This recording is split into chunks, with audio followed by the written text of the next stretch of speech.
Hello everyone, আসসালামু আলাইকুম। আশা করি তোমরা সকলে অনেক বেশি ভালো আছো। ঠিক আছে, আজকে হচ্ছে তোমাদের একটা গুরুত্বপূর্ণ ভিডিও নিয়ে চলে আসলাম, যেখানে হচ্ছে জাহাঙ্গীরনগর বিশ্ববিদ্যালয় যাদের একদম স্বপ্ন যে ভাই চূড়ান্তভাবে জাহাঙ্গীরনগরে যেভাবে হোক টিকতে চাই। ঠিক আছে, এই জন্য একদম সরাসরি তোমার কক্সবাজার থেকে আর কি ভিডিও করতেছি, কারণ ঘুরতে আসছি আজকে 2 দিন হইলো। যে তোমার হচ্ছে সি ইউনিট, তারপর হচ্ছে ই ইউনিট, এগুলো ইউনিটে আমার স্টুডেন্টরা অনেক ভালো পরিচয় দিচ্ছে, অনেকে টিকেও গেছে আর কি। ঠিক আছে, ইউনিটে 75তম হয়েছে এক ছাত্রী। তো এরকম নিয়ে আর কি আমি নিজেও মনে করি বি ইউনিটে 5ম হয়েছিলাম, তারপর C1-এ টিকছিলাম, কিন্তু C1-এর টেকা সত্ত্বেও তোমার বি ইউনিটে যেহেতু 5ম হয়েছি এবং ভালো সাবজেক্ট অর্থনীতি, এই জন্য বি ইউনিটে ভর্তি হয়ে যায়। আর 5ম হয়তো বুঝতেইছো যে অনেক কঠিন, সেই জন্য কিন্তু আমার সবকিছু কমন ফেলাইতে হয়েছে। ঠিক আছে, সবকিছু কমন পড়ছিল, এই কারণেই হচ্ছে আমি হইতে পারছিলাম কিন্তু তোমার হচ্ছে 5ম। এরকম তোমরাও তো ভাবো যে ভাইয়া কমন আসলে পড়ে কিনা, তো কমন না পড়লে কিভাবে হয় বলো? আমার ভিডিওতে দেখো স্টুডেন্টরা গত বছর 25টায় ম্যাথই কমন পাইছে। ঠিক আছে, এই জন্য সে লাবিব নাম, সে হচ্ছে তোমার বর্তমানে বি ইউনিটে কিন্তু গত বছর আইন ছিল, তো ওই হচ্ছে বর্তমানে আইনে পড়তেছে, লাবিব নাম। তারপর হচ্ছে ই ইউনিটে 10ম হয়েছিল আমার স্টুডেন্ট তানহা। ঠিক আছে, ম্যাথটা যেগুলো পারছিল, ঠিক আছে, এই কারণে সে কিন্তু 10ম হয়েছে। তো এইভাবে চান্সটা কিন্তু সে ঠিকই পাইছে সবাই, তো তোমরাও এইভাবে পাইতে পারবে আর কি। ঠিক আছে, এই শেষ চান্স, শেষ সুযোগ বি ইউনিটে এবং C1 ইউনিটে তোমরা যদি চেষ্টা করো পারবা। ঠিক আছে, এর মধ্যে বেশিরভাগ তোমাদের টিপস যদি দেই, যে ভাইয়া টিপস একটু বলে দেন কোনগুলো আসবে। ঠিক আছে, তাহলে তোমার হচ্ছে যেগুলো পরীক্ষায় অলরেডি প্যাটার্নে তোমরা ফলো করতেছো, যে ই ইউনিটে যে পরীক্ষাগুলো হয়েছে, তারপর সি ইউনিটের পরীক্ষা যে জিকে গুলো আসছে, তারপর ই ইউনিটে যে ম্যাথগুলো আসছে, ঠিক আছে, ওগুলাই আসবে। জিকে তোমার ইংলিশ ভার্সনে দেখে অনেকে প্যারা খাইছে, হয়তো প্যারা খাওয়ার কিছু নাই, ছিল না আসলে। তো জিকে যে বাংলায় পারে ইংরেজিতেও পারে, একই তো, এত তো ডিফারেন্স নেই। ঠিক আছে, এমনি ইংলিশটা একটু কঠিন হয়েছে হয়তো বা কম্প্রিহেনশন আসার কারণে। তো BC1-এ কিন্তু তোমার জিকেটা বাংলাতেই হবে, এটা তোমরা মোটামুটি শিওর থাকতে পারো। আর ইংলিশে যদিও এসে পড়ে, তোমাদের প্যারা হওয়ার কথা না। ঠিক আছে, এমনি ঢাকা থেকে কোশ্চেন আসে অনেক বেশি বি ইউনিটের, যেহেতু নগর অঞ্চল পরিকল্পনা আছে একটা সাবজেক্ট, তারপর অর্থনীতি, এই অর্থনীতি, বাজেট, ঠিক আছে, তারপর নোবেল পুরস্কার, এগুলো হচ্ছে আসবে। তারপরে যে 21শে পদক, স্বাধীনতা পদক, এগুলো কিন্তু জিকের মধ্যে আসবে।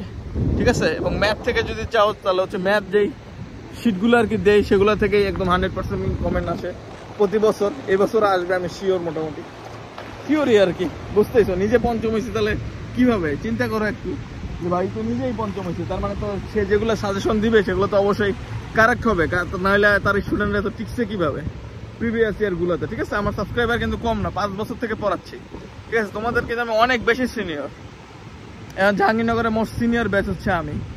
ঠিক আছে, তো আন্দাজি তো তোমাদের সাথে আমার ওরকম সম্পর্ক তো করবো না যে হচ্ছে আন্দাজি কিছু একটা তোমাদেরকে বলবো, তেমন না। ঠিক আছে, তোমাদের হচ্ছে যেগুলো পারফেক্ট আসবেই সেগুলো হচ্ছে বলবো। আর C1-এর ক্ষেত্রে তোমাদের কি আসে বলো তো? এই নাটক ও নাট্যতত্ত্ব, যেমন সেলিম আল দিন থেকে কোশ্চেন আসবেই।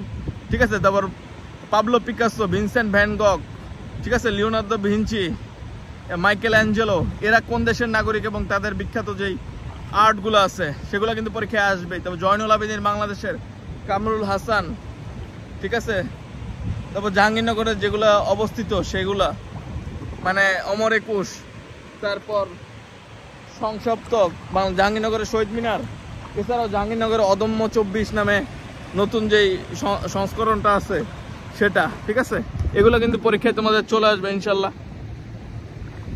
তারপর নাটক থেকে সেলিম আল দিন মাস্ট আসবেই আর কি। আর পরীক্ষা দিতে হয়তো তোমরা জানো এই দুটোই বোধ দিতে হবে, এবং এগুলো তোমরা একদম ইজিলি পারবা। আমার শিটে একদম সুন্দরভাবে সব দেওয়া আছে, দাগানো সহ। তো শিটগুলো হচ্ছে তোমরা কালেক্ট করতে পারো C1 এবং বি ইউনিটের, যেগুলো সব কটা সাবজেক্টের এই শিট থাকবে। ঠিক আছে, বি ইউনিটের 5টা সাবজেক্ট থাকবে এবং C1-এর 3টা সাবজেক্ট, যেখানে বাংলা, ইংরেজি এবং বিষয়ভিত্তিক জিকে থাকবে, চারুকলা এবং নাট্যতত্ত্বের। আর বাংলা, ইংরেজি, ম্যাথ, IQ এবং সাম্প্রতিক বিশ্লেষণ, মানে যৌক্তিক বিশ্লেষণ এবং সাম্প্রতিক যেগুলো, এটা থাকবে বি ইউনিটের ক্ষেত্রে। তো তোমাদের কিন্তু কমন মাস্ট পড়বেই সব ইনশাল্লাহ। ঠিক আছে, এই জন্য তোমরা কালেক্ট করে ফেলো। এই জন্য ডিসক্রিপশনে দেওয়া নাম্বারে তোমরা হচ্ছে মেসেজ দিবা আমাকে, সেটা হচ্ছে হোয়াটসঅ্যাপ নাম্বার। হোয়াটসঅ্যাপে মেসেজ দিবা 01635378454। ঠিক আছে, এই নাম্বারে তোমরা হোয়াটসঅ্যাপে মেসেজ দিয়ে শিটগুলো কালেক্ট করে ইনশাল্লাহ চান্সটা করে নাও জাহাঙ্গীরনগরে। আর 17 তারিখ আমি নিজে থাকবো ক্যাম্পাসে। ঠিক আছে, আমার সাথে অবশ্যই দেখা করবে, আরও টিপস দিব। ঠিক আছে, কোনগুলো তোমাদের আসবে পরীক্ষায় চলাকালীন সময় আরো আর কি বুঝতে পারি ভালোভাবে যে কোনগুলো পরীক্ষায় চলে আসছে আর কি। ঠিক আছে, আইডিয়া চলে আসে। ঠিক আছে, তো তোমাদের আরো সুন্দর মতো বলে দিব যে কোনটা কোনটা আসছে। ঠিক আছে, এটা কিন্তু যারা শিট নিবে তাদেরকে আর কি হেল্পগুলো করবো ইনশাল্লাহ। তো তোমরা সহজেই আর কি চান্সটা যাতে করে নিতে পারো। তো তোমরা দ্রুত তাহলে শিট নিয়ে নাও। দেখা হবে জাহাঙ্গীরনগরে 17 তারিখ ইনশাল্লাহ। সবাইকে ভালোবাসা রইলো। Love you all. আসসালামু আলাইকুম। শিটগুলো এখনই নিয়ে নাও, হ্যাঁ, হোয়াটসঅ্যাপে মেসেজ, ডিসক্রিপশনে নাম্বার আছে। হা হা হা।